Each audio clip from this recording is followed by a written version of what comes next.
اسی لیے آپ دیکھیں نا، صبح بیدار ہو کر کے کیا پڑھنا چاہیے؟ صبح بیدار ہو کر کس کو یاد کرنا چاہیے؟ حدیث مصطفیٰ صلی اللہ تعالی علیہ وسلم ہے کہ آقا کریم رؤوف رحیم علیہ التحیۃ والتسلیم صبح جب بیدار ہوتے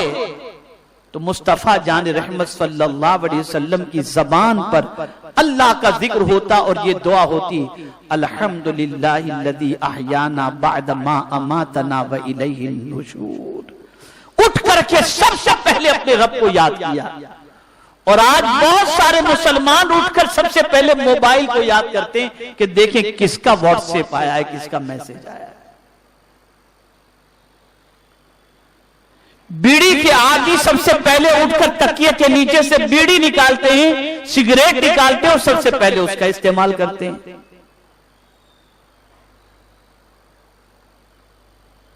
جبکہ رسول گرامی وقار صلی اللہ تعالی علیہ وسلم کی عادت کریمہ صبح اٹھ کر کے اللہ کو یاد کرنا، اور رسول گرامی وقار صلی اللہ علیہ وسلم رات کو جب بستر پر آرام فرماتے تو مصطفیٰ جان رحمت صلی اللہ علیہ وسلم کا آخری عمل بستر پر جو ہوتا تھا وہ سورہ فلق و سورہ ناس کی تلاوت ہوا کرتا تھا۔ ایک صحابی رسول بارگاہ رسول صلی اللہ علیہ وسلم میں حاضر آئے اور عرض گزار ہوئے، یا رسول اللہ صلی اللہ تعالی علیہ وسلم دعا فرمائیں اللہ مجھے شہادت کی موت نصیب فرمائے۔ غیب داں نبی صلی اللہ تعالی علیہ وسلم جب ان کی تقدیر کو لوح محفوظ پر مشاہدہ فرماتے ہیں تو میدان جنگ میں جان نچھاور کرنے والے کی حیثیت سے ان کا نام کہیں نظر نہیں آتا، لیکن سائل کے سوال کو کبھی بھی رد کرنا یہ مصطفیٰ جان رحمت صلی اللہ علیہ وسلم کی شان تھی ہی نہیں، ہر سائل کے سوال کو پورا کرنا یہی مصطفیٰ جان رحمت صلی اللہ علیہ وسلم کی شان ہے۔ اسی لیے ام المؤمنین حضرت عائشہ صدیقہ رضی اللہ تعالیٰ عنہ سے جب پوچھا گیا کہ حضور صلی اللہ علیہ وسلم کی کوئی فضیلت بیان کریں، سرکار صلی اللہ علیہ وسلم کا کوئی کمال یا کوئی خوبی بیان کریں، تو ارشاد فرماتی ہیں میرے آقا کا ہر کام خوبیوں سے بھرپور تھا، لیکن میں نے میرے آقا کی زندگی میں ایک عادت بہت زیادہ میں نے دیکھی کہ سرکار کی زبان پر کبھی کسی مانگنے والے کے لیے نہ نہیں تھا۔ اسی کو میرے اعلیٰ حضرت کہتے ہیں، واہ کیا جود و کرم ہے شہ بطحا تیرا، نہیں سنتا ہی نہیں مانگنے والا تیرا۔ نہیں کوئی سنتا ہی نہیں، کوئی بھی مانگنے والا ہو مصطفیٰ جان رحمت صلی اللہ علیہ وسلم کی بارگاہ سے نہیں کا لفظ وہ سنتا ہی نہیں، بلکہ مصطفیٰ جان رحمت صلی اللہ علیہ وسلم سب کی جولیوں کو بھر دیتے ہیں۔ تو سائل نے عرض کیا، یا رسول اللہ صلی اللہ تعالی علیہ وسلم میرے لیے دعا فرمائیں کہ اللہ مجھے شہادت کی موت نصیب فرمائے۔ اب میدان جنگ میں لڑتے لڑتے وہ شہید ہونے والے تھے، ایسا ان کی تقدیر میں لکھا نہیں تھا،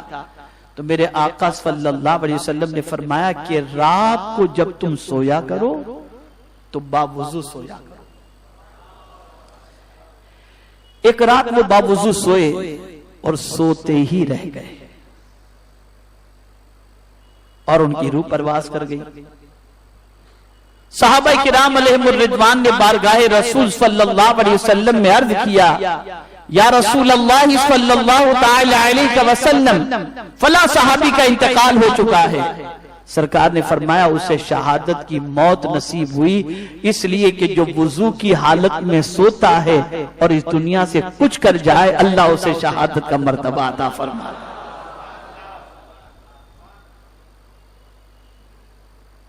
تو آقا کریم صلی اللہ علیہ وسلم رات کو سوتے تو آخری عمل بھی اللہ کا ذکر ہوتا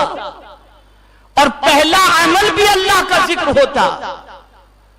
اور ایسے ہی مصطفیٰ جان رحمت صلی اللہ تعالی علیہ وسلم کے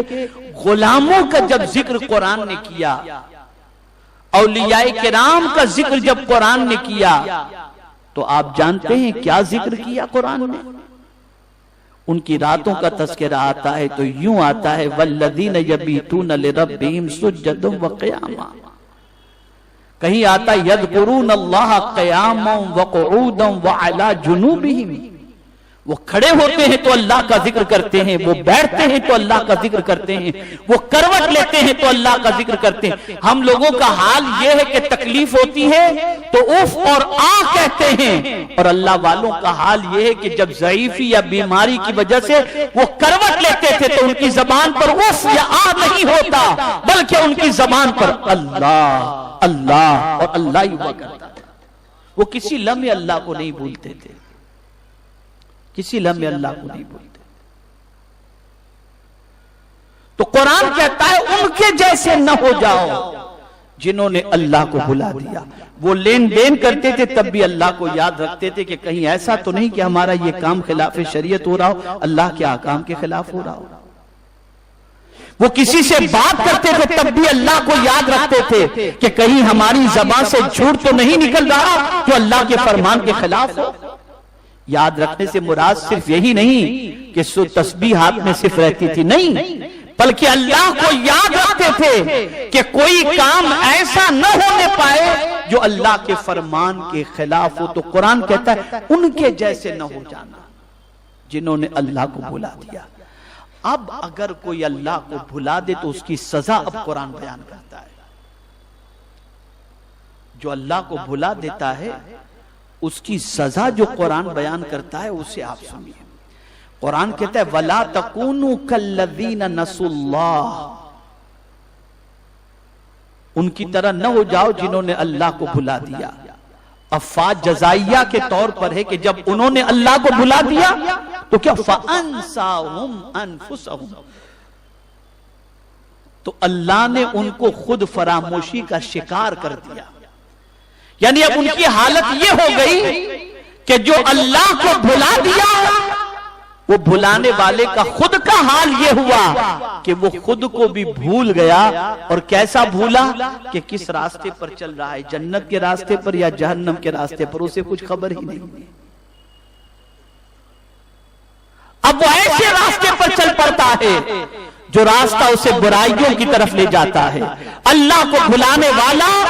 ایسی خود فراموشی کا شکار ہو جاتا ہے جو تباہی اور بربادی کی راہ پر بندہ چل پڑتا ہے۔ میں آپ کو بتاؤں کبھی ایسا بھی ہوتا ہے کہ وہ ایسا انسان جو خدا کو بھول چکا ہے وہ کچھ کام ایسے کرتا ہے جو اس کی نظر میں بڑے اچھے ہوتے ہیں، اور وہ یہ سمجھتا ہے میں یہ کام کروں گا تو کوئی فرق نہیں پڑے گا، میں یہ کام کروں گا تو اس کا رزلٹ ہی آئے گا، میں یہ کام کروں گا تو اس کے نتائج یہ برآمد ہوں گے۔ لیکن جو خدا کو بھول کر کے ایسے کام کرتا ہے اس کام کا کبھی نتیجہ اچھا نکلتا ہی نہیں، بلکہ الٹا وہ شخص خود فراموشی کی وجہ سے تباہ و برباد ہو کر کے رہ جاتا ہے۔ مثال کے طور پر فرعون کو لے لیجئے،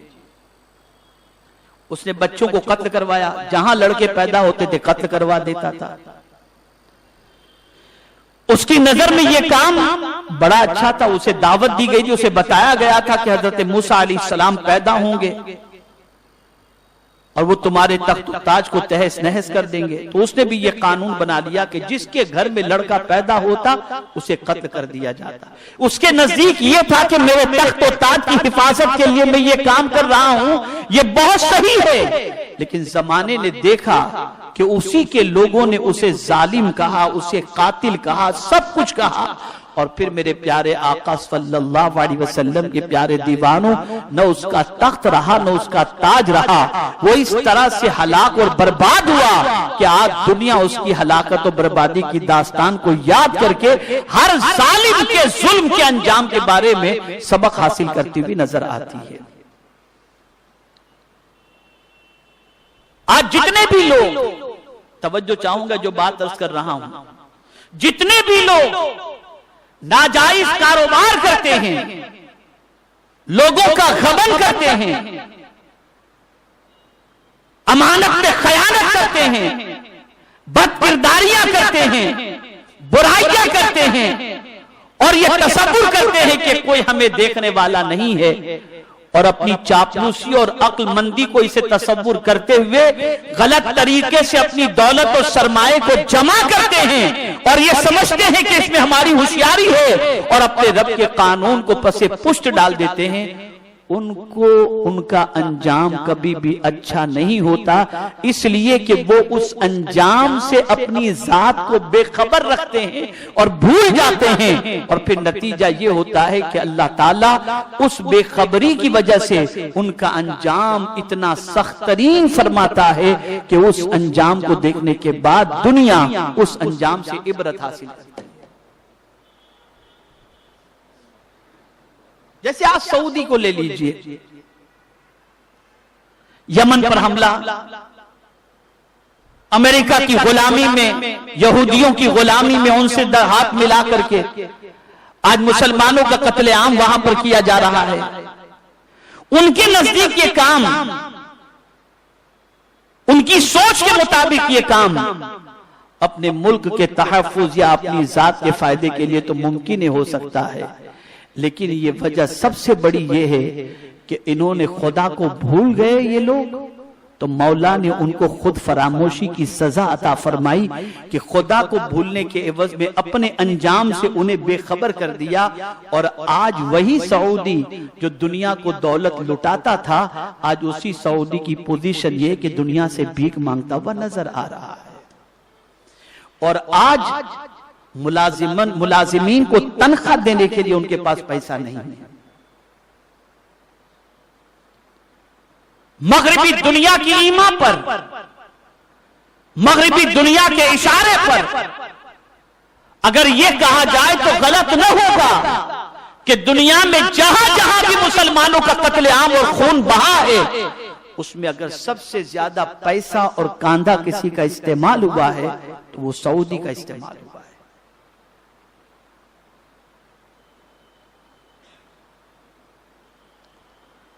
خدا فراموشی کا عالم کیا ہے؟ تو خدا فراموشی کا عالم یہ ہے کہ جس سعودی کے اندر عورتیں باحجاب رہا کرتی تھی، اب ان کے لیے ریسورٹ بنائے جا رہے ہیں، ان کو دکانوں میں ملازمت کے لیے آزادی دی جا رہی ہے، ان کے لیے جو ہے فیشن شو کیے جا رہے ہیں، ان کے لیے سنیما گھر کھولے جا رہے ہیں، اور یہ کرنے والے خدا کو بھول کر کے یہ کر رہے ہیں۔ تو ہمیں ہمیشہ یہ بات ذہن میں رکھنی چاہیے کہ اگر کوئی ایسا کر رہا ہے تو اس کا انجام کبھی بھی اچھا نہیں ہو سکتا۔ ایسا کرنے والا اپنے انجام سے بے خبر ہو کر کے کرتا ہے، اور ایسے شخص کا انجام بہت سخت ترین ہونے والا ہے۔ یہ قرآن کا فیصلہ ہے، یہ قرآن کا اٹل قانون ہے۔ کبھی بھی زندگی میں کوئی غلطی آپ سے سرزد ہو رہی ہو، اللہ کو بھول کر کے کوئی کام کر رہے ہوں، تو اس میں آپ کا نقصان ہی ہوگا، اسے آپ ذہن میں رکھیے گا، کبھی فائدہ نہیں ہو سکتا۔ یہ قانون ہمیشہ ذہن میں رکھیں، یہ قانون ہمیشہ ذہن میں رکھیں۔ مچھلی بھی اس وقت گرفتار ہوتی ہے جب وہ اللہ کو بھول جاتی ہے، جب وہ اللہ کو بھول جاتی ہے۔ تو آج اگر عالمی سطح پر ہم دیکھیں تو مسلمانوں کی جو سچویشن ہے، مسلمانوں کا جو عالم ہے پوری دنیا کے اندر، آپ ان کی ڈیلنگ کو دیکھ لیں، ان کے معاملاتی زندگی کو دیکھ لیں، اور ان کے حالات کو دیکھ لیں، تو آپ کو پتہ چلے گا دور تک کہیں بھی اللہ کا ڈر الا ماشاءاللہ مسلمانوں کے دلوں میں نظر نہیں آتا۔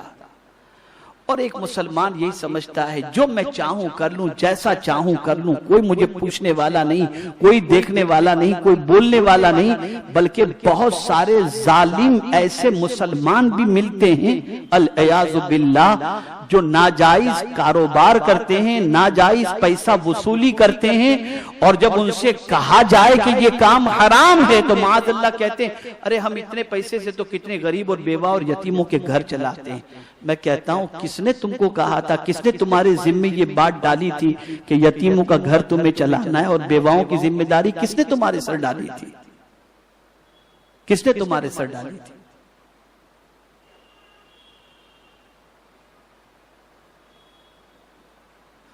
ارے بہت سارے ظالم تو ایسے ہیں کہ لوگوں کے پیسے غبن کر کے قرض سر پر ہے، چلے عمرہ کرنے کے لیے، چلے حج کرنے کے لیے۔ کہاں سے یہ سب سیکھا ہے؟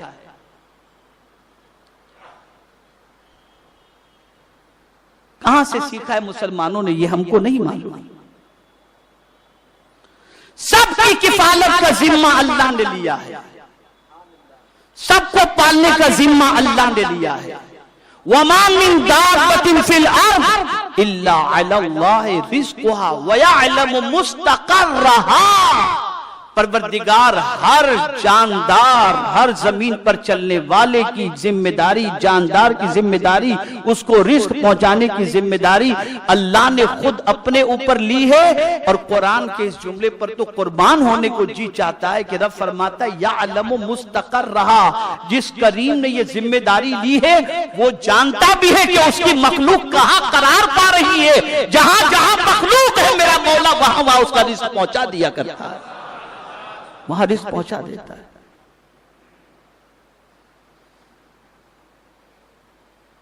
تو یاد رکھیں، اچھی طریقے سے اس بات کو ذہن کے اندر محفوظ کر لیں، بہت اچھی طریقے سے محفوظ کر لیں کہ اللہ کو بھول کر کے کوئی کام نہ کرو۔ جہاں اللہ کو بھولے تو اللہ کو بھولنے سے معاذ اللہ کی شان میں کوئی کمی نہیں آ جاتی، بلکہ اللہ کو بھولنے والا خود فراموشی کا شکار ہو جاتا ہے، وہ اپنے انجام کو بھول جاتا ہے، اور جو انجام کو بھول جاتا ہے وہی اللہ کو بھول جاتا ہے۔ جو انجام کو بھول جاتا ہے وہی اللہ کو بھول جاتا ہے۔ اس لیے یاد رکھیں، ہر معاملے میں اپنے کریم کو یاد رکھیں، اور ان نادانوں جیسے نہ بن جائیں جو نادان اپنے مولا کو بھول کر کے کوئی کام کرتے تھے۔ میرے پیارے آقا صلی اللہ تعالی علیہ وسلم کے پیارے دیوانوں، ایک صحابی آقا کریم صلی اللہ علیہ وسلم کی خدمت میں حاضر ہوئے اور عرض کرنے لگے، یا رسول اللہ صلی اللہ تعالی علیہ وسلم، مجھ سے گناہ سرزد ہوا ہے، کیا میرا مولا میری توبہ قبول فرمائے گا؟ میرے آقا صلی اللہ علیہ وسلم نے فرمایا، ہاں، اگر تم سچے دل سے توبہ کر لو میرا مولا تمہاری توبہ قبول فرمائے گا۔ انہوں نے توبہ کی اور پھر عرض کرتے ہیں، یا رسول اللہ صلی اللہ تعالی علیہ وسلم، کیا میرے گناہ کا علم میرے مولا کو ہے؟ میں نے جو گناہ کیا میرا مولا جانتا ہے اس گناہ کو؟ سرکار نے فرمایا، ہاں، اس سے کوئی چیز چھپی ہوئی نہیں، اتنا سننا تھا کہ بدن پہ کپ کپی تاری ہوئی اور اسی وقت جسم سے روح پرواز کر گئی۔ اللہ سے کوئی چیز چھپی ہوئی نہیں، کوئی چیز چھپی ہوئی نہیں، نہ نیت چھپی ہوئی ہے، نہ کام چھپا ہوا ہے، نہ کوئی چیز چھپی ہوئی ہے۔ یعلم ما فی الصدور، جو کچھ تمہارے دل میں ہے اللہ رب العزت جل جلالہ جانتا ہے۔ آج مسلمان اپنے انجام سے بے خبر ہو کر سارے کام کر رہا ہے، اور اسی کے نتیجے میں آج مسلمان پریشانی کا شکار ہے۔ یہاں ایک اور بات بھی میں عرض کر دوں، وہ لوگ جن کے پاس اقتدار ہے، جن کے پاس ذمہ داری ہے، وہ اس کے غرور کے اندر آ کر اللہ کی مخلوق پر زیادتی نہ کریں، اس لیے کہ جب وہ زیادتی کریں گے تو زیادتی کا انجام بھی بہت سخت ترین ہے، اور اللہ زیادتی کرنے والے کو پسند نہیں فرماتا۔ ہر زیادتی کرنے والا اپنے انجام کو پہنچے گا، اور اپنے انجام کو پہنچنے کے بعد وہ اللہ کے عذاب کے اندر وہ گرفتار ہو۔